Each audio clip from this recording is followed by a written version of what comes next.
شهد الله أنه لا إله إلا هو والملائكة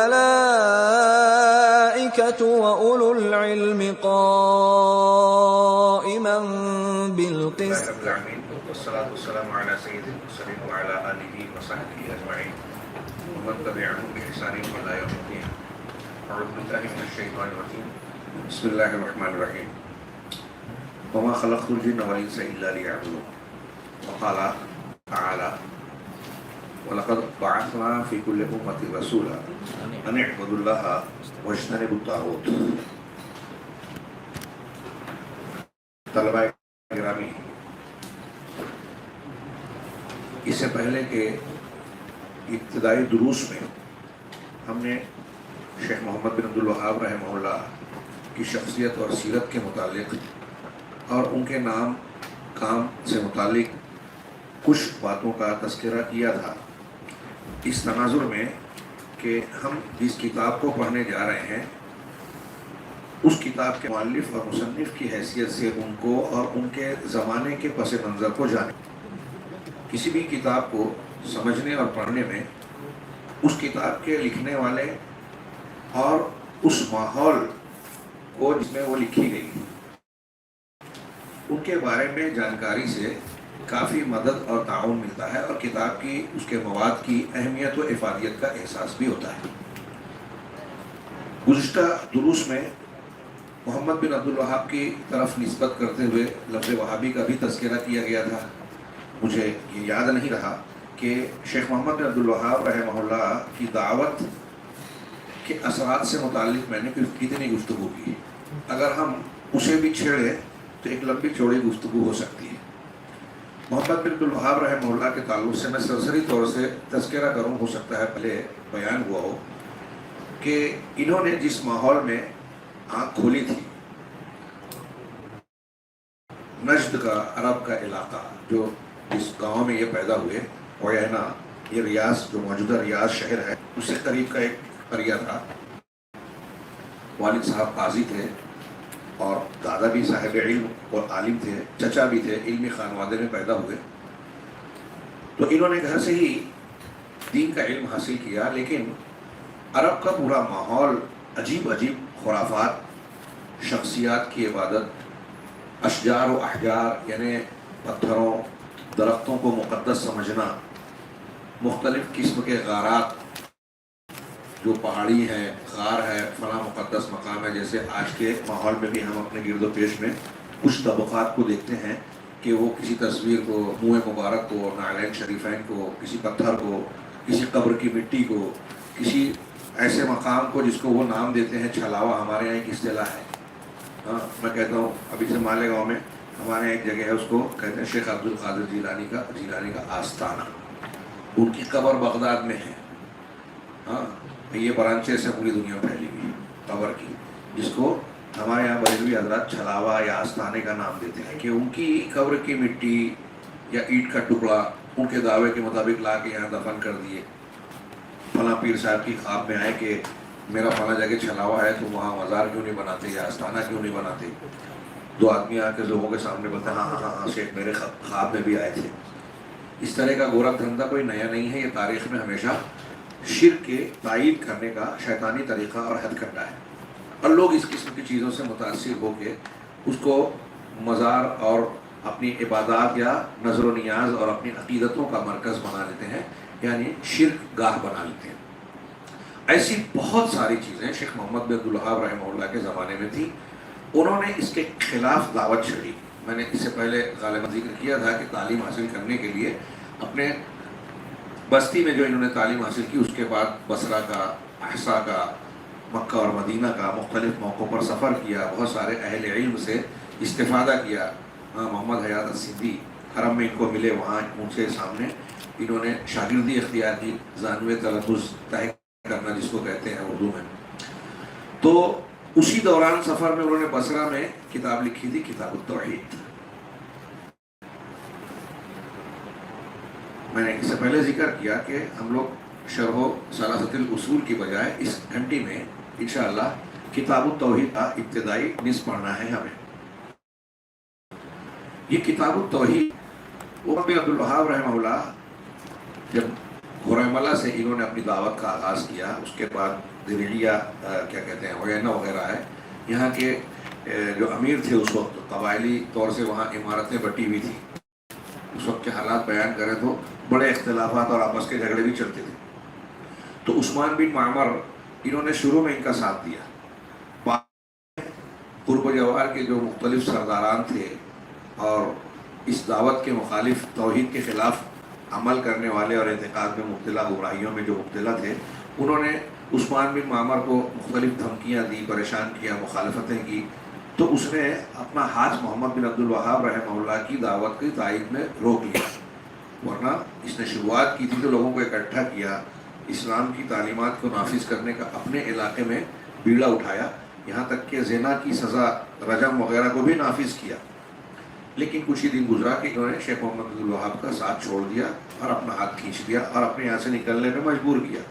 وہاں سے نکل کر یہ عیینہ آئے. وہاں کے امیر محمد بن سعود جو آج کی سعودی حکومت کے بانی کہہ لیجیے جنہیں، شیخ محمد بن سعود جو امیر تھے، انہوں نے ان کی دعوت سنی، سمجھی اور اس کو قبول کیا، اس کا ساتھ دینے کا وعدہ کیا اور سچائی کے ساتھ واقعی انہوں نے ساتھ دیا بھی. اور پھر شیخ محمد بن عبد الوہاب رحمہ اللہ اور محمد بن سعود امیر صاحب کے باہمی تعاون اور ملاپ کے ذریعے سے جب یہ دعوت آگے بڑھی تو اللہ کے فضل کے بعد، اللہ کے فضل کے ساتھ اس نے جو ہے بہت کم مدت میں بڑی کامیابی حاصل کی. اور نہ صرف عرب کے علاقوں میں بلکہ وہاں سے نکل کر اس دعوت نے عالم اسلام کے کئی ملکوں شہروں کو اپنے اثرات کے اندر لپیٹا. اب آپ دیکھیں کہ مصر ہو، مراکش ہو، شام ہو، یمن ہو، عالم عرب کے دوسرے علاقے ہوں، یہاں تک کہ ہندوستان، پاکستان، سری لنکا اور دوسرے علاقے،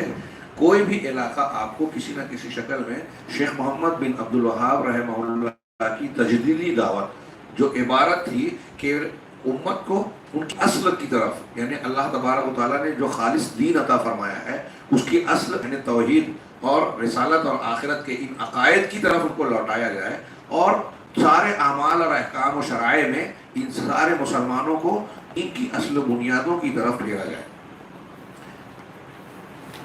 حقیقی طور پر لوگوں نے یہ بات کہی ہے کہ شیخ محمد بن عبد الوہاب بلا مبالغہ وہ اپنے وقت کے مجدد تھے،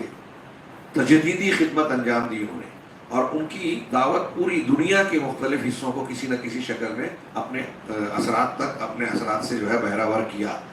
یہ اگر اس تفصیل میں ہم جائیں تو یہ ایک مستقل موضوع ہے جس پر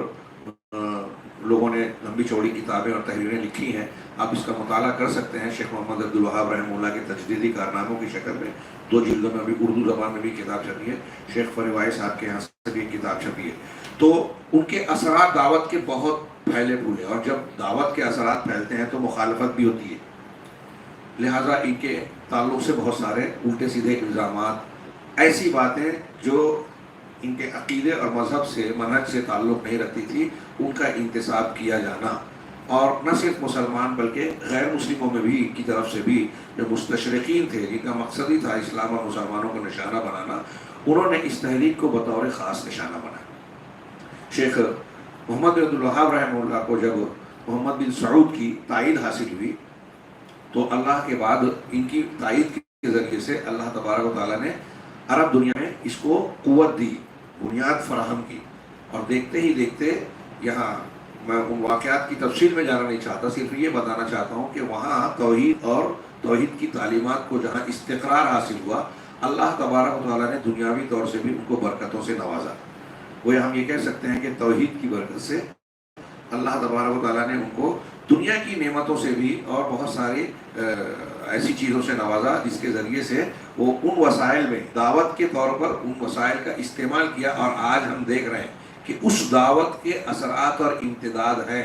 کہ نہ صرف یہ کہ شیخ محمد بن عبد الوہاب کی مختلف کتابیں جو 12 کتابوں کی شکل میں آج چھپ رہی ہیں، وہ بار بار چھاپ کر مختلف زبانوں میں ترجمہ کر کے بانٹا جا رہا ہے، بلکہ ان کی شروحات، تعلیقات، اس دعوت کی تعلیمات، اس کے شاگردان. شیخ محمد بن عبد الوہاب کو جب موقع ملا دعوت کا تو انہوں نے خود اپنے زمانے میں تعلیم و تربیت کا سلسلہ شروع کیا. خود ان کی زندگی میں کئی ایسی اگلی نسل پیدا ہو گئی علماء کی شکل میں جنہوں نے اس دعوت کے کام کو آگے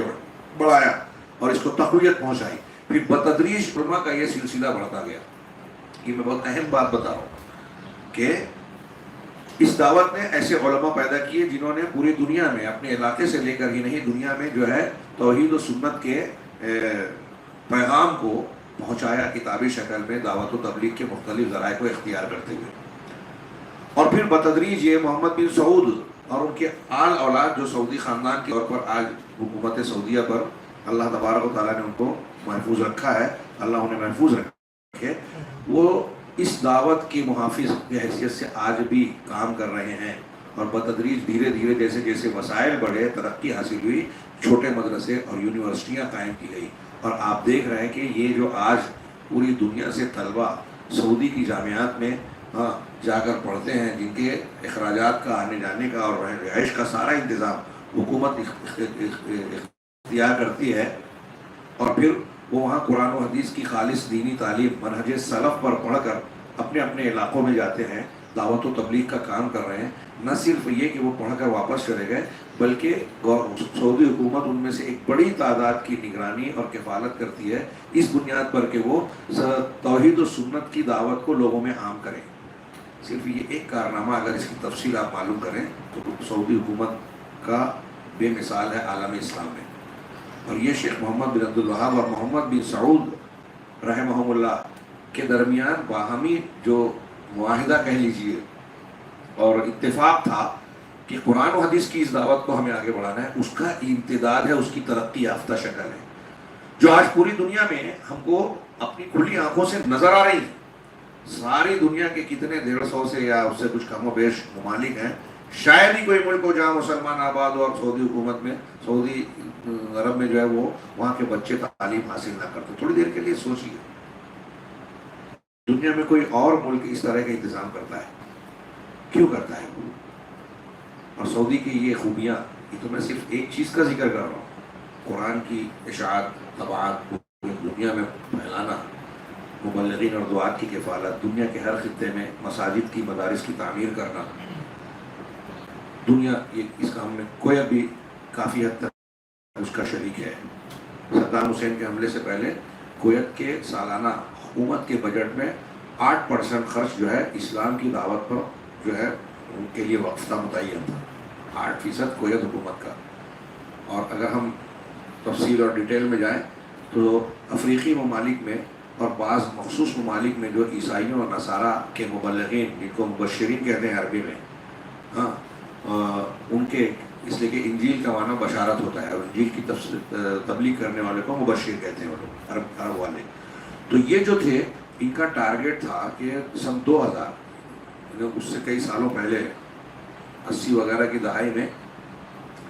ان کی ایک تحریک چلی تھی, ایک تنظیم ہی تھی باقاعدہ, جس کا یہ عہد تھا کہ 2000 سن آتے آتے ہم افریقی بر اعظم کو, جہاں مسلمانوں کی اکثریت ہے تعداد کے اعتبار سے, اسے عیسائیوں کی اکثریت والا بر اعظم بنا دیں گے. اور انڈونیشیا جو مسلم تعداد کا سب سے بڑا ملک ہے, اسے عیسائی تعداد والا, عیسائی اکثریت والا ملک بنا دیں گے. اس کے لیے ان لوگوں نے باقاعدہ پلاننگ کی, مبلغین کو تیار کیا, اسباب اور وسائل فراہم کیے. انڈونیشیا کے ساحل پر عیسائی مشنری کا ایک باقاعدہ بڑا جہاز جس میں ہر قسم کے سامان تعیش بھی تھے موجود رہتا تھا ہر وقت. اور افریقہ کے ملکوں میں ان کے مبشرین بہت بڑی تعداد میں بھیجے گئے. کروڑوں روپیہ سالانہ, کروڑوں ڈالر خرچ ہوتا تھا. حکومتیں غیر محسوس یا چھپے طور پر جو ہے عیسائی مشنریز کو کروڑوں ڈالر, اربوں ڈالر مدد دیتی ہیں, تعاون کرتی ہیں. جو اپنے آپ کو جمہوری سیکولر کہتی ہے نا, وہ بھی عیسائی تبلیغ کے لیے ویٹیکن سٹی اور اس کی مشنریز کے لیے بہت بڑی بڑی رقمیں خرچ کرتی ہیں. بہرحال کیا ہوا اپنے ان مقاصد میں کامیاب ہوئے؟ نہیں ہوئے. ان کے ناکام ہونے کی جو اللہ تبارک و تعالیٰ نے وجہ بنائی سب سے بڑی, اس میں سعودی عرب پہلے نمبر پر, میں سمجھتا ہوں کسی حد تک کویت. ان دو ملکوں کے مبلغین اور کوششیں جو ان کے دعوتی سطح پر, جو شیخ محمد بن عبد الوہاب اور شیخ محمد بن سعود کی دعوت کا امتداد ہے، نتیجے ہیں، اثرات ہیں، اس کا اثر ہے یہ رپورٹیں آئی، اور یہ کوئی مبالغہ نہیں ہے، آپ کو آن ریکارڈ چیزیں مل جائے گی، اور نیٹ کا زمانہ ہے، تحقیق کریں گے بہت آسانی سے یہ معلومات ملے گی کہ جن مبلغین کو مشنریز نے تیار کر افریقہ کے ملکوں میں عیسائیت کی دعوت کے لیے بھیجا تھا، یہ کم محنت نہیں کرتے وہ لوگ، اگر اتنی محنت ہم لوگ یا مسلمان مبلغین اس کا 50%، 25% میں سمجھتا ہوں کرنے لگے تو زیادہ دیر نہیں لگے کہ دنیا کی اکثریت اس سے مسلمان ہو جائے گی۔ آپ ان کی محنت کا اندازہ اس سے لگائیے کہ بعض ایسے ممالک ہیں افریقہ میں جہاں کی مقامی زبانیں جو مدر ٹنگ وہاں کی ہے، وہ بول چال کی تو ہے، تحریر کی نہیں ہے، الفابیٹیکلی لکھی نہیں جاتی، سمجھ میں میری بات؟ مطلب وہاں بات چیت تو ہوتی ہے لیکن تحریر میں لکھی نہیں جاتی تھی۔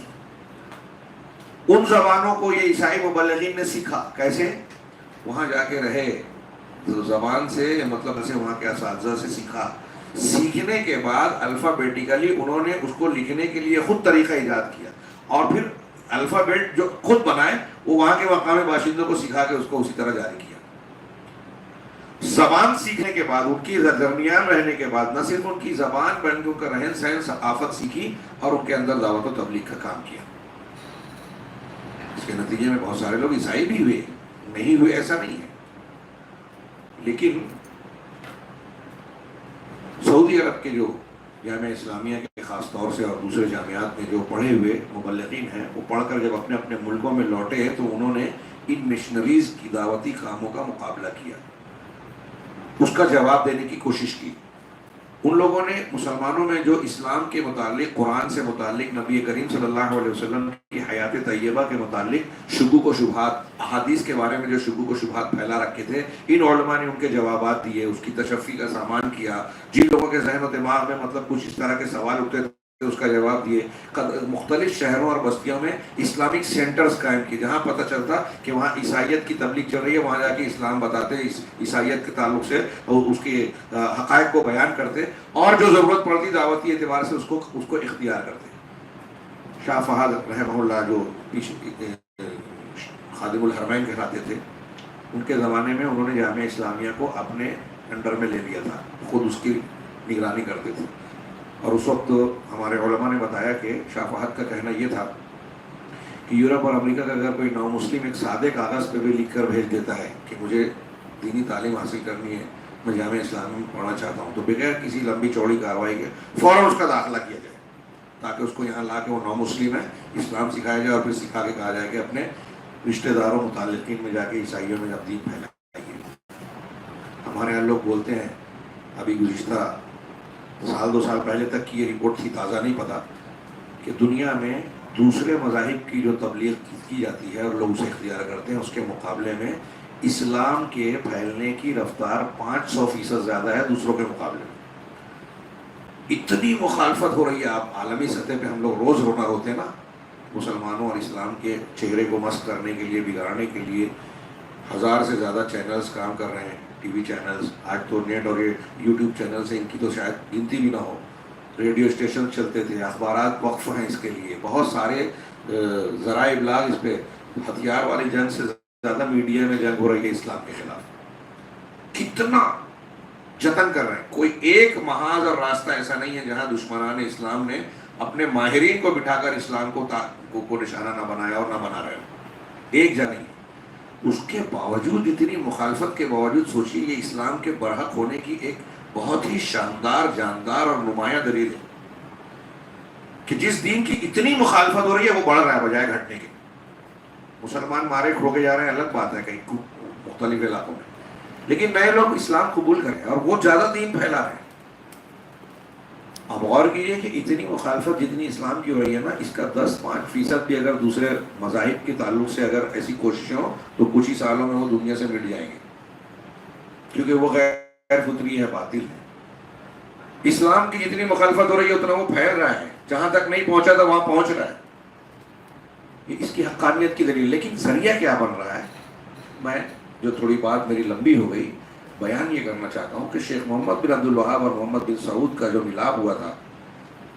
شیخ محمد بن عبد الوہاب نے اپنی نسل اور خاندان میں گویا علمی قیادت کو منتقل کیا، اور سعودی عرب میں ایک چیز چلی آ رہی ہے روایت کے آل شیخ کے حوالے جو ہے علمی امور ہوتے ہیں سعودی حکومت میں، اور آل محمد بن سعود کے حوالے سیاسی اور انتظامی امور ہوتے ہیں، اور وہ چیزیں ابھی تک توازن کے ساتھ، اعتدال کے ساتھ جاری ہے۔ اور ان لوگوں نے اپنے اس دعوت کو آگے بڑھاتے بڑھاتے اپنے ملک کو پوری دنیا میں اسلامی دعویٰ کا، تعلیم و تربیت کا ایک مرکز بنا لیا، اسلام کی دعوت توحید کی مصنفات، مؤلفات، کتابوں کی اشاعت کا مرکز بنا دیا۔ شیخ محمد عبد الوہاب ہی نہیں، علامہ ابن تیمیہ، علامہ ابن قیم اور سلف اور منہج سلف پر مشتمل مختلف کتابیں اس ملک میں چھپتی اور بٹتی ہیں، پوری دنیا میں جاتی ہیں، اس کے تراجم جاتے ہیں، مختلف علاقے کے علماء کرام کی خدمات لے کر علاقائی زبانوں میں زبانی اور تحریری مختلف قسم کی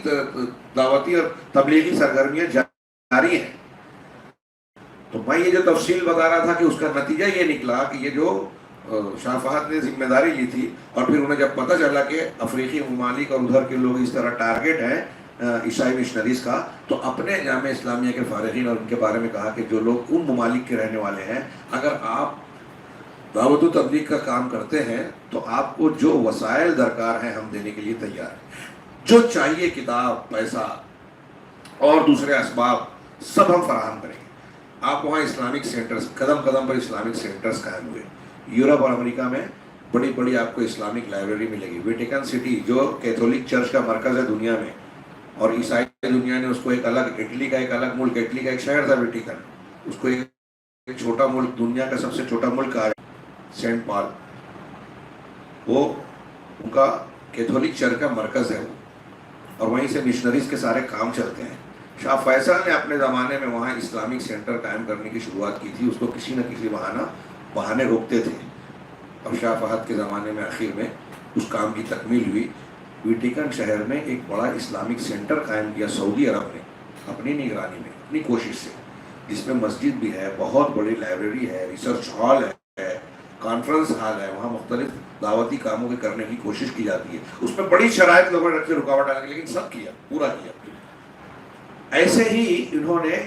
اسلامک مبلغین کو افریقی ممالک اور دنیا کے ہر خطے میں حوصلہ افزائی کی کہ آپ اسلامک سینٹرز قائم کریں، دعوت و تبلیغ کا کام کریں، مدارس بنائیں، وہاں کے بچوں کو دینی تعلیم دیں، وہاں کے بچوں کو ہمارے، ان کی کوششوں کا نتیجہ مختصر یہ رہا، نتیجہ یہ رہا کہ آج کی رپورٹ یہ ہے کہ نہ صرف یہ کہ وہ مسلمانوں کو عیسائی بنانے میں اپنے ٹارگٹ کے مطابق کامیاب نہیں ہوئے، بلکہ اللہ تبارک و تعالیٰ نے ان کی چال کو ان پر پلٹ دیا کہ ایک بہت بڑی تعداد عیسائی مبلغین کی اسلام میں داخل ہو گئی۔ جو لوگ وہاں مسلمانوں کو عیسائی بنانے گئے تھے، ان میں کی چھوٹی موٹی نہیں، ہزاروں کی تعداد میں، عام آدمی نہیں، ان کے تھے۔ جب وہ خود مسلمان ہو گئے تو اسلام کے داعی بن گئے۔ یہ میں نے جو اشارہ کیا اور ایک بہت بڑی بحث کا اور مختلف جہاد کی گفتگو کا ایک پہلو پیش کیا آپ کے سامنے، میں اصل میں یہ دعویٰ کر رہا ہوں اور یہ بیان کر رہا ہوں کہ یہ شیخ محمد بن عبد الوہاب رحمہ اللہ کی دعوت، اور خاص طور سے اس میں جو ان کی دعوت کا ایک مرکزی موضوع بنیاد تھی توحید کی، جس پر مشتمل یہ کتاب لکھی، کتاب التوحید، اس کے امتداد اور ان کی کوششوں کا آگے بڑھنے کا، ترقی کرنے کا یہ منظر ہے جو ہم دیکھ رہے ہیں۔ حکومت سعودی جس کو انجام دے رہی ہے اپنی سرپرستی میں، علماء مختلف تعلیمی اداروں کے ذریعے سے، اللہ تبارک و تعالیٰ ان کوششوں کو، مبارک کوششوں کو جاری رکھے اور ہمیں بھی اس کا حصہ بنائے۔ شیخ محمد بن عبد الوہاب رحمہ اللہ کی یہ دعوتی کوششیں پوری دنیا کو اپنے اثر میں رکھتی ہیں، جیسا کہ میں نے یہ ابھی تفصیل بیان کی۔ انہوں نے یہ جو کتاب لکھی تھی، کتاب التوحید، ہم نے سراحت اصول کا تھوڑا سا میں نے تذکرہ کیا تھا، اور اس کا ہلکا پھلکا خلاصہ جب مجھے یہ پتہ چلا کہ ہمیں کتاب التوحید پڑھنی ہے، تو میں نے یہ آج یہ تمہید باندھی اور اس کے لیے ذہن ہموار کر رہا ہوں اس کتاب کی اہمیت بتانے کے لیے۔ یہاں میرے سامنے جو ایک شرح ہے اس کتاب کی، اس میں متعدد علماء، کبار علماء کا یہ قول نقل کیا گیا ہے۔ سب کا نام لے کے سب کا قول پیش کروں تو یہ غیر ضروری ہوگا۔ مقصود یہ ہے کہ ان کے الفاظ الگ الگ، تعبیرات الگ الگ۔ اکثر لوگوں نے یہ جملہ کہا کہ یہ جو محمد بن عبد الوہاب رحمہ اللہ کی کتاب التوحید ہے، یہ اپنے اس موضوع پر سب سے بے مثال، سب سے بہترین کتاب ہے، سب سے زیادہ نفیس کتاب ہے، کہ کثیر الفوائد ہے، اس میں حشو و زوائد اور بیجا گفتگو اور بحثیں نہیں ہیں۔ اس کا منہج جو ابھی ہم تھوڑا سا تذکرہ کریں گے، یہ صبری ابن سلامہ نے اس کو بیان کیا ہے، تو میں نے کہیں دوسری جگہ نہیں پڑھا ہے، اس کو تھوڑا سا آپ حضرات کے نکات کی شکل میں بیان کروں گا کہ اس کتاب کی کچھ خصوصیات آپ کو پتہ چلے۔ اور میں نے اس سے پہلے بیان کیا تھا آپ لوگوں کو تذکرہ کرتے ہوئے ابتدا میں کہ اللہ تبارک و تعالیٰ نے شیخ محمد بن عبد الوہاب رحمہ اللہ کی دعوت کی حقانیت اور ساتھ ساتھ ان کے اخلاص کی میں یہ دلیل مانتا ہوں۔ خلوص کا اثر، میں اکثر یہ کہتا ہوں ان لوگوں کے تناظر میں کہ خلوص کا اور اخلاص کا اثر نسلوں تک ہوتا ہے۔ اگر آپ اخلاص کے ساتھ اللہ کے یہاں عمل کریں گے تو آپ کو بھی اس کی برکت ملے گی اور اللہ تعالیٰ آگے بھی یہ سلسلہ جاری رکھے گا۔ یہ دیکھیے شیخ محمد بن عبد الوہاب رحمہ اللہ کی جو دعوت تھی اور انہوں نے یہ جو کتاب لکھی، ان کی دوسری کتابیں تو بھی مقبول ہوئی، لیکن کتاب التوحید کو جو مقبولیت ملی، اس کے جو اثرات آج تک ہو رہے ہیں، اپنے تصنیف و تالیف کے زمانے سے لے کر آج تک، یہ حیرت انگیز ہے۔ ہندوستان میں ایسی مقبولیت شاہ اسماعیل کی کتاب تقویۃ الایمان کو ملی تھی۔ 2 4 5 7 100 150 1000 2000 25 30 ہزار نہیں، لاکھوں لوگوں نے ان کتابوں کے ذریعے سے اپنی اصلاح کی ہے، توبہ کی ہے شرک سے، بدعات سے، خرافات سے، غلط منہج سے۔ اور ان لوگوں نے اخلاص سے لکھی، اور یہ نبی کا منہج تھا کہ اپنی دعوت کی بنیاد عقیدے اور توحید پر رکھی جائے۔ یہاں میں ضمناً یہ اشارہ کرنا چاہتا ہوں، جو آگے بحث ہوگی کہ توحید کی کہ یہ اللہ نے تمام انبیاء کی دعوت کا مرکزی رخ یہی تھا۔ اور آج میں تحدیث نعمت کے طور پر کوئی گھمنڈ اور فخر کے طور پر نہیں، کہ لوگوں کو یہ بتانا ہوگا، سمجھنا ہوگا، یہ ایک علامت ہے۔ یہ آپ ذہن نشین اور آپ مطالعہ کر لیجئے، تحقیق کر لیجئے کہ روئے زمین پر جتنی بھی دعوتیں پائی جاتی ہیں، لوگ بڑے بڑے دعوے کرتے ہیں۔ ہاں، آج تو چینل وغیرہ کا زمانہ ہے، لوگ بتاتے ہیں ہمارے اتنے فالوورز ہیں، اتنے لوگوں نے لائک کیا، اتنی بھیڑ جمع ہوئی۔ عام آدمی کو لوگ اس سے متاثر کرتے ہیں، ہے نا؟ لیکن کسی کے سچ اور حق ہونے کی بنیاد کیا ہے؟ اللہ اور انبیاء کرام علیہ الصلوۃ والسلام کے منہج کے مطابق اس دعوت کا ہونا۔ اور اس منہج میں سب سے بنیادی بات یہ ہے کہ دعوت کا مرکزی نقطہ، ابتدا، آغاز، اہمیت، سب سے اہم چیز توحید ہو۔ سارے انبیاء کی دعوت کا مرکزی نقطہ، نچوڑ، ان کی دعوت کا خلاصہ، آغاز، ابتدا اور انتہا یہی نہیں۔ اور میں یہ کہنا چاہتا ہوں، یہ جملہ تو شاید آپ کو بڑا جملہ لگے، کہ آج کی دنیا کے اندر جتنی دعوتیں ہیں، میرے علم کے مطابق، اگر آپ کے علم میں اس سے زیادہ ہو تو ضرور بتائیے، میرے علم کے مطابق جتنی دعوتیں ہیں، سلفی دعوت، اہل حدیث دعوت اور ان کے منہج کے علاوہ آپ کو کوئی نظر نہیں آئے گا۔ دعوے سب کرتے ہیں بڑے بڑے، لیکن کوئی نظر نہیں آئے گا جن کی دعوت کا مرکز، بنیاد توحید ہو۔ دوسرے سارے کے سارے اس سے کتراتے نظر آئیں گے، کسی نہ کسی شکل میں اس سے انحراف کرتے نظر آئیں گے۔ چاہے زبانی طور سے کہیں، بھئی اخوانیت اور جماعت اسلامی کی دعوت یہ کہتی ہے کہ قانون صرف اللہ کا چلے گا، لیکن حکومت کی بات تک کرتے ہیں، حکومت کی حد تک۔ احکام و شرائع کے معاملے میں ہم دیکھتے ہیں کہ وہاں انتہائی قسم کا تسامح اور کوتاہی اور مداہنت پائی جاتی ہے، منہجی طور سے، عملی طور سے نہیں۔ ایک ہوتا ہے عمل میں کوتا ہونا، ہم ایک چیز کو مانتے ہیں، عمل نہیں کر پاتے، یہ ایک جرم ہے۔ لیکن ایک چیز کو مانتے ہی نہیں، یہ بڑا جرم ہے۔ تو ہم بحث جب کریں گے تو اصولی طور سے یہ نہیں بولیں گے فلاں فرقے میں جو ہے ایسے ایسے برے لوگ ہیں اس لیے وہ گروپ وہ غلط ہے، کیونکہ عمل کے اعتبار سے ہر جگہ برے لوگ ہو سکتے ہیں، غلطیاں ہو سکتی ہیں۔ بات جب ہوگی تو اصولی اور علمی بنیادوں پر ہوگی، منہجی بنیادوں پر۔ میری بات سمجھ رہے ہیں؟ یہ جو میں نے بیان کیا آخر میں، جیسے اگر کوئی بولے کہ بھائی اہل حدیث میں تو جو ہے وہ کچھ ایسے لوگ بھی ہیں جو زنا کرتے ہیں، کچھ ایسے بھی ہیں جو چوری کرتے ہیں، کچھ ایسے بھی ہیں جو فلاں گناہ کرتے ہیں، تو کیا اس سے ہم جماعت اہل حدیث کو غلط کہیں گے؟ کہ کچھ لوگوں کا عمل ہے، اگر یہ معیار ٹھہرے گا تو پھر ہم یہ بتائیں گے کہ آپ کے یہاں کیسا کیسا کرنے والے گنہگار موجود ہیں۔ میری بات سمجھ رہے ہیں؟ تو یہ اصولی، جب اصولی گفتگو ہے تو یہ چیزیں نہیں پیش کی جاتی کہ آپ کا عمل تو ایسا ہے، آپ کا فلاں کا عمل تو ایسا ہے۔ روئے زمین پر میں یہ عرض کر رہا تھا سلفی دعوت کے طرح آپ کو کہیں توحید کا اہتمام نظر نہیں آئے گا جو انبیاء اور نبی کریم صلی اللہ علیہ وسلم کی تعلیم کا طریقہ تھا، منہج تھا۔ شیخ محمد بن عبد الوہاب رحمہ اللہ کی جو دعوت تھی اس کے بھی بنیادی مرکز یہی تھا۔ یہی وجہ ہے کہ یہ جو کتاب التوحید ہے، کوئی مسئلہ، یہ جو کتاب التوحید جس کو ہم پڑھنے جا رہے ہیں، سلفی دعوت کے اختیار کرنے والوں کی توجہ کا خاص مرکز رہا۔ آپ دیکھیں گے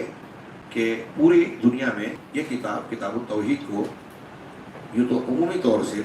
سلفی دعوت کے متعلقین، ان کے مدارس، ان کے دعات کے یہاں اس کو خاص اہمیت حاصل ہے، اس کا اہتمام کرتے ہیں۔ نہ صرف یہ کہ اسے خود پڑھتے ہیں بلکہ طلباء طالبات کو پڑھاتے ہیں۔ عرب دنیا میں تو اس کے متن کو حفظ کرنے کا رواج پایا جاتا ہے کہ متون کو یہ ایک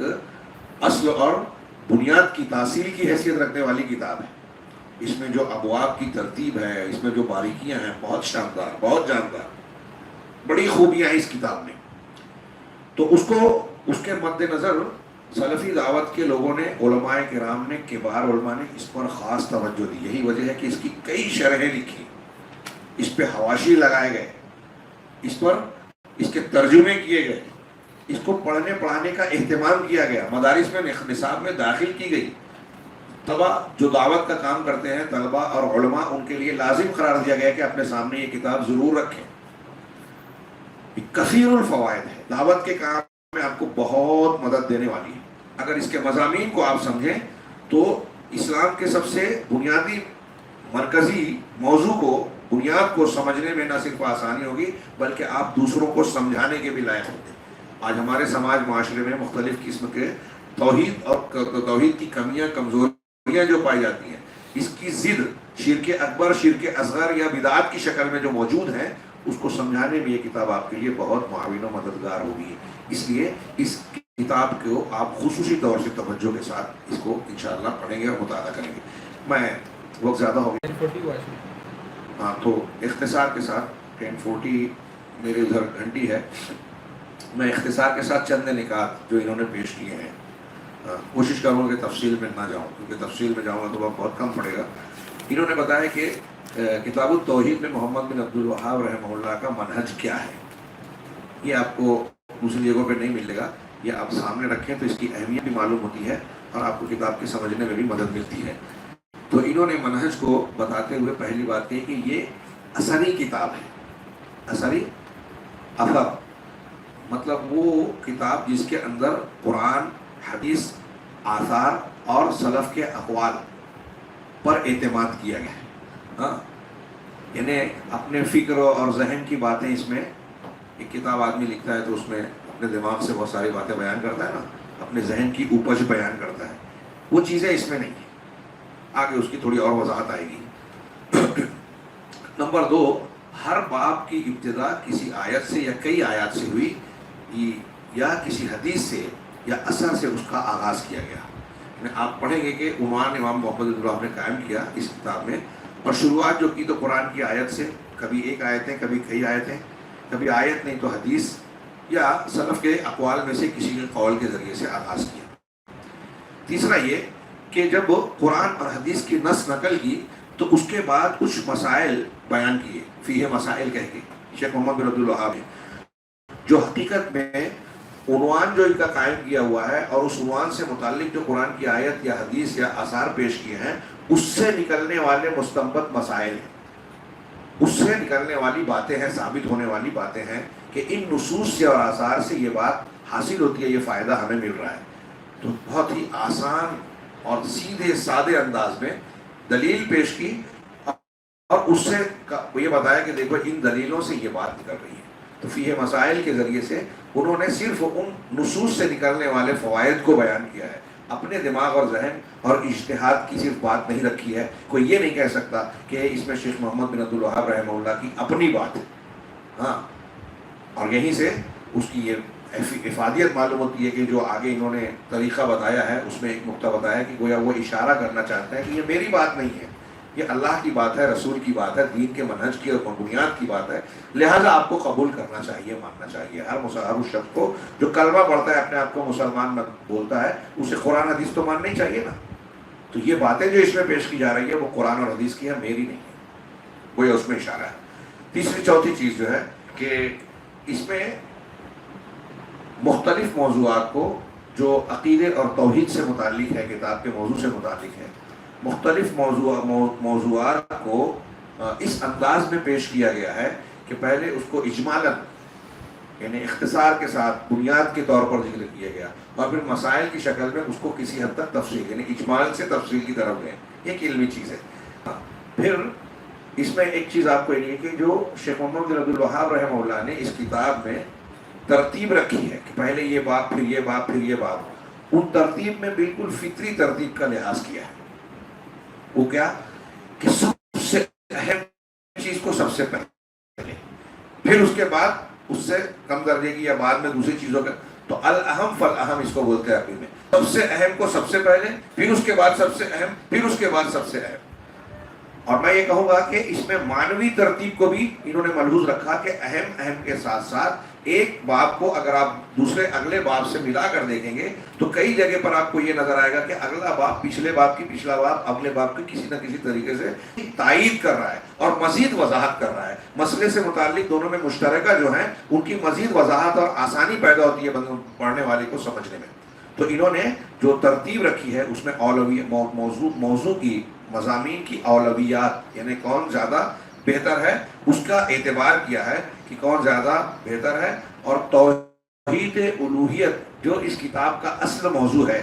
اس سے زیادہ قریب کون سا موضوع ہے، یعنی اس طرح ترتیب۔ جب ہم کتاب پڑھیں گے تو میں کہیں اگر اللہ نے توفیق دی تو یہ بیان کرنے کی کوشش کروں گا کہ پہلے یہ باب ہے اور پھر اس کے بعد یہ ہے تو ان میں کیا ربط ہے، یا اس کے بعد یہ کیوں لائے۔ انشاءاللہ کہیں وہ بھی گفتگو آئے گی۔ اسی طریقے سے اس کتاب میں بنیادی طور سے یہ معلوم ہے، میں نے ابھی ایک اردو کا ترجمہ اور اس کا مقدمہ پڑھا کتاب التوحید کا، تو انہوں نے مقدمے میں شاید انہوں نے توجہ نہیں دی، یہ لکھ دیا کہ اس کتاب میں شیخ محمد عبد الوہاب نے توحید کی تینوں قسم کو بیان کیا ہے، توحید الوہیت، توحید ربوبیت، توحید اسماء و صفات۔ لیکن ان کی بات مکمل طریقے سے درست نہیں ہے۔ کتاب کا اصل موضوع ذہن میں رکھیں، توحید الوہیت کا ثابت کرنا ہے۔ بنیادی طور سے توحید الوہیت جو انبیاء کی دعوت تھی، جو توحید میں اصل توحید ہے۔ ابھی ہم اس کو جب کتاب شروع کریں گے تو تین قسموں کو پڑھا کر میں تھوڑی اس کی اہمیت واضح کروں گا، اور جب توحید الوہیت کوئی بندہ مانتا ہے، اختیار کرتا ہے، تو اس میں خود بخود توحید ربوبیت اور توحید اسماء و صفات آ جاتی ہے۔ یہ چیز آپ سمجھے ہیں پہلے سے؟ یہ جو میں نے آخری بات کہی ہے، ایک آدمی اگر اللہ کو الہ مانتا ہے، الہ واحد، تو اس میں خود بخود یہ بات آئے کہ وہ اللہ کو رب مان رہا ہے، اللہ کو اس کے اسماء و صفات میں تنہا مان رہا ہے، وحدہ لا شریک مان رہا ہے۔ یہ آپ سمجھے ہیں کیا؟ جی؟ تو ہمارے ایک بھائی کہہ رہے ہیں کہ نہیں، یہ لوگ کہہ رہے ہیں کہ یہ چیز سمجھے ہیں آپ؟ ایک اصل توحید میں توحید الوہیت ہے، اسی میں انبیاء کرام کی دعوت کا مرکز یہی تھا، امتوں میں اور انبیاء کے درمیان جھگڑا اسی توحید میں تھا، اور اس توحید کو اگر کوئی بندہ مان لیتا ہے تو اس میں خود بخود یہ آ جاتا ہے کہ وہ توحید ربوبیت اور اسماء و صفات کو مان رہا ہے۔ اس کو الٹا کرو کہ توحید ربوبیت ایک آدمی اگر مان رہا ہے تو ضروری نہیں ہے کہ وہ توحید الوہیت کو بھی مان رہا ہے۔ دنیا کی اکثر قومیں ربوبیت الہی کو مانتی تھی، شاید تھوڑی سی مخدوش شکل، لیکن الوہیت میں اصلی گڑبڑ ہوتی تھی۔ اس کو میں ایک آسان سی اور شارٹ میں بتاؤں، آگے انشاءاللہ تفصیل، کہ فرض کیجئے کہ آپ دعا عبادت ہے نا، پڑھے ہیں نا، دعا عبادت ہے، بلکہ دعا اور عبادت، تو یہ عبادت کا حاصل ہے، پانی دے دیجیے،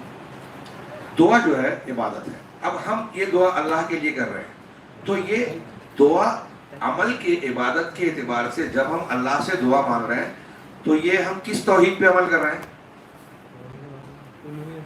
توحید الوہیت پہ۔ توحید الوہیت عبادت کے کاموں کو اللہ کے لیے خاص کرنا، اللہ کو ان کاموں میں وحدہ لا شریک ماننا، ٹھیک ہے؟ تو جب ہم اللہ سے کی ہی عبادت کر رہے ہیں تو اس کا مطلب ہم توحید الوہیت پر عمل کر رہے ہیں۔ اب جس وقت ہم اللہ کی عبادت کر رہے ہیں، یعنی دعا مانگ رہے ہیں، اب اللہ سے دعا مانگ رہے ہیں مثال کے طور پہ کہ اللہ تو میں بیمار ہوں، مجھ کو شفا دے، ٹھیک ہے؟ اے اللہ میں مقروض ہوں، میرا قرض ادا کر دے۔ اے اللہ مجھے اولاد نہیں ہے، مجھے اولاد دے دے۔ اے اللہ میں فلاں فلاں مصیبت میں گھرا ہوا ہوں، مشکل میں پڑا ہوا ہوں، تو میری مشکل کو ہٹا دے، دور کر دے، غم کو ہٹا دے، وغیرہ وغیرہ۔ یہ دعا مانگ رہے ہیں ہم، تو ہمارا عمل عبادت ہے جو ہم اللہ کے لیے کر رہے ہیں، توحید الوہیت۔ لیکن جب ہم یہ کہہ رہے ہیں کہ اللہ مجھے اولاد چاہیے، مجھے شفا چاہیے، تو گویا ہم کیا کہہ رہے ہیں کہ اولاد دینا، شفا دینا اللہ کا کام ہے، تبھی تو اس سے مانگ رہے ہیں۔ ایک آدمی لوگوں سے جا کے کہہ رہا ہے کہ میرے پاس کھانے کے لیے نہیں ہے، مجھے 10 روپیہ دے دو، کچھ چائے پی لینا چاہتا ہوں، پاؤ کھا لوں گا، ہاں، تو آپ اس سے بولیں گے ٹھیک ہے میں 10 دوں گا، پہلے تو میرے کو 2 لاکھ روپیہ قرضہ مانگے۔ وہ دینے کی سخت طاقت، مجھے شفا دے دے، مجھے بیماری سے نکال دے، صحت دے دے، میرے قرض کو ادا کر دے میری، تو اس کا مطلب جس سے آپ مانگ رہے ہیں اس کے بارے میں آپ کا یہ عقیدہ ہے کہ وہ اولاد دے سکتا ہے، دینے کی طاقت رکھتا ہے، وہ شفا دے سکتا ہے، وہ قرض ادا کر سکتا ہے، آپ کی مصیبت کو دور کرنے کی قدرت رکھتا ہے۔ تو یہ فعل اولاد دینا، شفا دینا، بیمار اور اچھا کرنا، یہ کیا ہے؟ یہ ربوبیت سے تعلق رکھتا ہے۔ مطلب آپ جب اللہ کی عبادت کر کے یہ دعا مانگ رہے ہیں تو اللہ کو رب مان رہے ہیں، اور آپ دعا اس لیے مانگ رہے ہیں کہ اللہ سمیع ہے، وہی سننے والا ہے، اللہ قدیر ہے، وہ قدرت رکھتا ہے، تو اس کے نام ہے، وہ سننے والا، سننے کی صفت رکھتا ہے، وہ سمیع اللہ کا نام ہے، اس لیے سن وہی سکتا ہے، ساری آوازوں کو وہی سنتا ہے۔ اس کے اندر شفا دینے کی وہ شافی ہے، شفا دینے کی صفت ہے اس کے اندر، وہ قدیر ہے، قدرت کی صفت ہے اس کے اندر، ہاں، اولاد پیدا کرنے کی صفت ہے اس کے اندر، وہ فعلی یہ صفت رکھتا ہے۔ یہ صفات ہم مان رہے ہیں تب تو اس سے مانگ رہے ہیں نا۔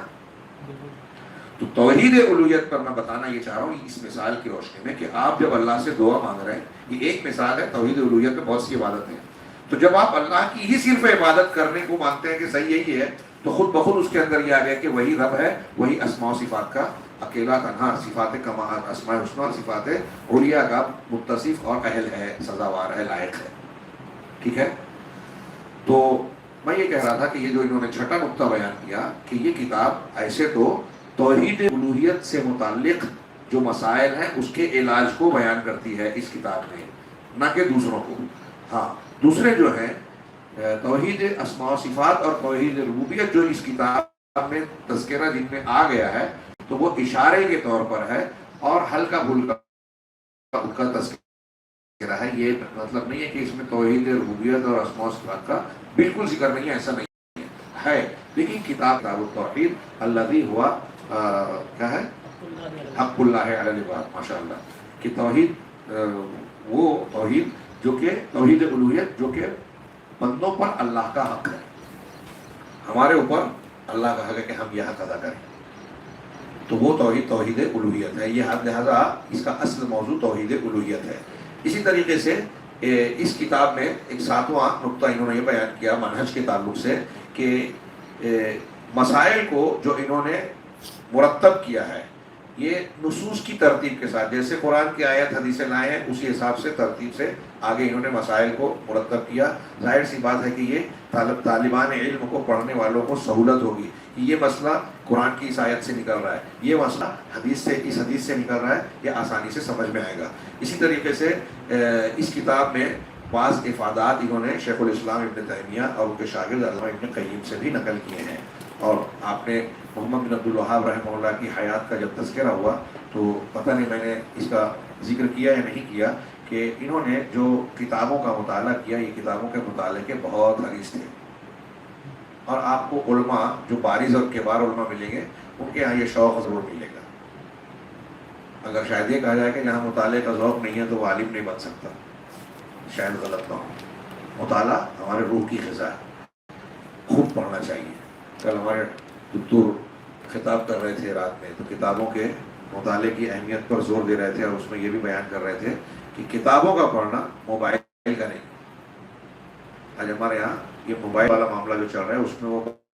برکت نہیں ہے، اور اس کی اپنے فلسفے شیخ جنید صاحب تشریف لا رہے ہیں، اس لیے میں بات کو سمیٹ رہا ہوں کہ علامہ ابن تیمیہ اور ابن قیم کی کتابوں کا انہوں نے بہت مطالعہ کیا، اور شیخ محمد عبد الوہاب رحمہ اللہ کی فکر پر ان کی کتابوں میں آپ کو یہ شیخین کے اثرات بہت گہرے نظر آئیں گے، ان سے سب سے زیادہ متاثر تھے۔ اور واقعی میں تو یہ کہوں گا کہ علامہ ابن تیمیہ اور ابن قیم جو پڑھتا ہے، اگر تفصیل سے کوئی پڑھے گا، ایمانداری سے پڑھے گا، تو اس سے متاثر ضرور ہوگا، لیکن ہمارے ہاں سلفی فکر سے ہٹ کے جو لوگ پائے جاتے ہیں وہ ابن تیمیہ اور ابن قیم رحمہ اللہ اور محمد بن عبد الوہاب رحمہ اللہ کے تعلق سے عام طور سے منفی اور مخالف لوگوں کی کتابیں پڑھتے ہیں۔ وہ ان کی کتابیں نہیں پڑھتے، دوسروں کی کتابیں پڑھتے ہیں ان کے بعد۔ جیسے آج ایک غیر مسلم ہے نا یورپ امریکہ کا، اسلام اور مسلمانوں کے بارے میں ہمارے ہندوستان کا جو ہمارے یہاں میڈیا ہے یا جو مسلمانوں کے خلاف لکھنے والے ہیں، ان کو پڑھ کے اسلام کے بارے میں رائے قائم کرتے ہیں۔ تو ہم ان کو کہتے ہیں کہ اگر کسی کے بارے میں رائے جاننی ہے تو اس کی اپنی کتاب آپ پڑھیے۔ اسلام اور مسلمانوں کے بارے میں جاننا ہے تو مسلمان کیا کہتے ہیں، اسلام کی کتابوں میں کیا لکھا ہے آپ یہ پڑھیے نا، صحیح بات تب آپ کو پتہ چلے گی۔ اور جو یہ کرتا ہے وہ بھی متاثر ہو جاتا ہے، اور پوری دنیا میں کوشش یہ چلتی ہے کہ ان کتابوں سے، قرآن حدیث سے لوگوں کو دور رکھا جائے۔ تو ایسے ہی شیخ الاسلام ابن تیمیہ، آج کی اتنی حیرت کی بات ہے کہ ایسی کئی باتیں عالمی میڈیا میں لوگوں نے پھیلا رکھی ہے، یورپ امریکہ کے لوگوں کے ساتھ ساتھ ہمارے اخوانی اور یہ لوگ جو فکری طور سے سلفی فکر اور منہج اور دعوت کے مخالف ہیں، وہ یہ پھیلاتے ہیں کہ دنیا میں جو شدت پسندی، انتہا پسندی کی واردات ہے وہ علامہ ابن تیمیہ، محمد بن عبد الوہاب کی فکر ہے۔ ایک دم بالکل حقیقت کے خلاف بات، بالکل غلط۔ انہوں نے تو ان کا رد کیا ہے شیخین نے، اور پھر محمد بن عبد الوہاب رحمہ اللہ نے، آپ پڑھیں گے سلف کی طرح کہتے ہیں، انہوں نے نقل کیا کہ اگر کئی بار کہ اس کو قتل کرنا چاہیے کسی ایک مسلمان کو کہ کافر ہو گیا، لیکن اگر ایک دلیل ایسی ملے کہ وہ مسلمان ہے تو اس ایک کی بنیاد پر ہم احتیاط کریں، اس کو کافر نہیں کہیں گے۔ محمد بن عبد الوہاب اور ان جیسے ان کے اقوال میں ملے گا۔ امیر کی مخالفت اور خروج کے متعلق علامہ ابن تیمیہ اور ان کی کتابوں میں آپ کو بہت واضح احکامات ملیں گے۔ تو بہرحال میں یہ عرض کرنا چاہتا ہوں کہ ان کی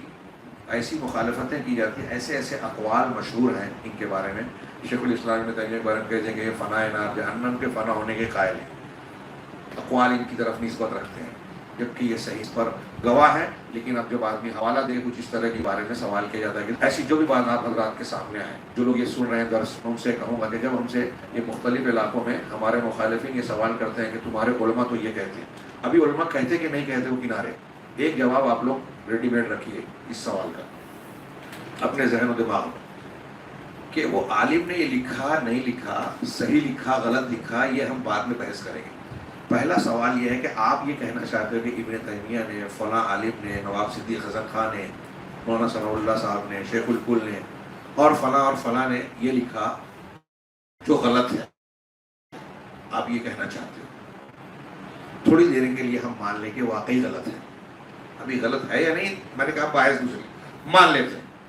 تو آپ کہنا کیا چاہتے ہیں؟ کیا ابن تیمیہ کو ہم معصوم کہتے ہیں؟ محمد بن عبد الوہاب سے غلطی نہیں ہوتی، ایسے عقیدے کے قائل ہیں ہم، یہ کہتے ہیں؟ ایسا کہنے کی جب وہ لوگ یہ اعتراض کرتے ہیں تو آپ یہ کہیے کہ آپ کا یہ اعتراض مسلک اہل حدیث اور سلفی فکر کی تائید کر رہا ہے۔ آپ یہ کہنا چاہتے ہو نا کہ نواب صاحب سے غلطی ہو گئی، ابن تیمیہ سے نے ٹھوکر کھا لی، محمد بن عبد الوہاب نے خطا کر دی، آپ یہ کہنا چاہتے ہو؟ تو یہی تو ہم آپ کو سمجھاتے ہیں کہ علماء سے غلطیاں ہوتی ہیں، اس لیے تقلید نہ کرو۔ اور اسی بنیاد پر تو امام حنیفہ، امام شافعی، امام مالک جیسے ائمہ دین کی جو اتنے بڑے بڑے امام ہیں، ان کی تقلید نہیں کرتے کہ نبی کے بعد کوئی معصوم نہیں ہے، نبی کے علاوہ سب سے خطا ہو سکتی ہے۔ اب آپ ہم کو یہ بتا رہے ہیں کہ ابن تیمیہ اور فلاں نے غلطی کی، ہم تو آپ کو یہ بتا رہے ہیں کہ بڑے بڑے امام سے بھی غلطی ہوئی، خطا ہوئی ہے، وہ مجرم نہیں ہے، خطائیں سب سے ہوتی ہے۔ اور اسی بنیاد پر ہمارا منہج یہ ہے کہ صرف قرآن و حدیث کو حجت و دلیل مانا جائے، واجب الاتباع مانا جائے، کسی ایک شخص کی تقلید کو لازم نہ کیا جائے۔ تو آپ یہ اعتراض کر کے ہمارے مسلک کی تائید کر رہے ہیں۔ ٹھیک ہے، ابن تیمیہ سے غلطی ہوئی، محمد بن، ٹھیک ہے ان کو چھوڑ دو، کیا پکڑنا ہے آپ کو اور ہم کو؟ میری بات سمجھ رہے ہیں میں جو سمجھانا چاہ رہا ہوں؟ تو یہ ایک تفنن کے طور پر بس الجھانے والی بات ہے۔ علمی اعتبار سے آدمی سمجھنے سمجھانے کے لیے اگر کوئی گفتگو کرے تو یہ بات دلیل یہ نہیں ہے کہ فلاں اور فلاں نے کہا، دلیل یہ ہے کہ اللہ اور رسول اللہ صلی اللہ علیہ وسلم کی بات کے کیا موافق ہے، کیا مخالف ہے. جو مخالف ہے وہ ابن تیمیہ کہیں یا فلاں کہیں یا فلاں کہیں، ہمارے لیے قابل قبول نہیں ہونا چاہیے. اور جو قرآن حدیث کے موافق ہے، اگر وہ چھوٹے سے چھوٹا آدمی، ہمارے یہاں کا ایک چھوٹا طالب علم بھی بولتا ہے جو کتنا بھی کمزور ہے، اس کی بات قرآن حدیث کے موافق ہے تو علی العین والراس، سر آنکھوں پر. یہ آخری منہج کے تعلق سے انہوں نے جو کہا کہ یہ کتاب جو ہے جمع ترتیب، جمع جس انداز میں محمد عبد الوہاب نے جمع کی ہے، جس انداز میں اس کو ترتیب دی ہے، جس انداز میں اس کو پیش کیا ہے، اور ابواب اور ان ابواب میں پیش کیے گئے نصوص سے جو مسائل کو باریکی سے نکالا ہے، ان تمام چیزوں میں یہ کتاب جو ہے ایک منفرد حیثیت کی حامل ہے، بے مثال اور بے نظیر ہے. بہت سارے علماء نے کہا کہ اپنے موضوع پر کوئی کتاب پہلے بھی اور بعد میں بھی اس جیسی نہیں کی گئی. اور کچھ لوگوں کا یہ خیال بھی غلط نہیں لگتا جو انہوں نے کہا کہ دنیا میں، عرب دنیا میں، عالم اسلام میں قرآن و حدیث کے بعد کتاب التوحید نے، اور ہندوستان پاکستان بر صغیر میں قرآن حدیث کے بعد تقویۃ الایمان نے جتنے لوگوں کی اصلاح کا ذریعہ بنے یہ دو کتابیں اللہ کے حکم سے. کوئی دوسری کتاب جو بہت اہتمام سے، بڑی تیاری سے، بڑے بڑے اداروں سے بڑا خرچ کر کے لکھی گئی، ویسے اثرات دوسری کتابوں کے نہیں ہوئے جیسے ان کتابوں کے بھی. یہ ظاہر سی بات ہے کہ ان کتابوں کی اہمیت و افادیت کو بیان کرنے کے لیے کافی ہے، اور آج کا پورا درس جو میں اس پر لگایا وہ آپ کو اس کتاب کی اہمیت بتانے کے لیے. ابھی بھی ایک حصہ کہ اس کتاب کا طریقہ کیا ہے، کتاب شروع کرنے سے پہلے کل کے درس میں انشاءاللہ سار کے ساتھ طریقہ کتاب پڑھ کر کتاب میں داخل ہوں گے. اللہ تبارک تعالیٰ ہمیں اور آپ کو صحیح علم کو حاصل کرنے کی توفیق عطا فرمائے، اور پھر اس علم کے تقاضوں کو پورا کرنے کی توفیق عطا فرمائے.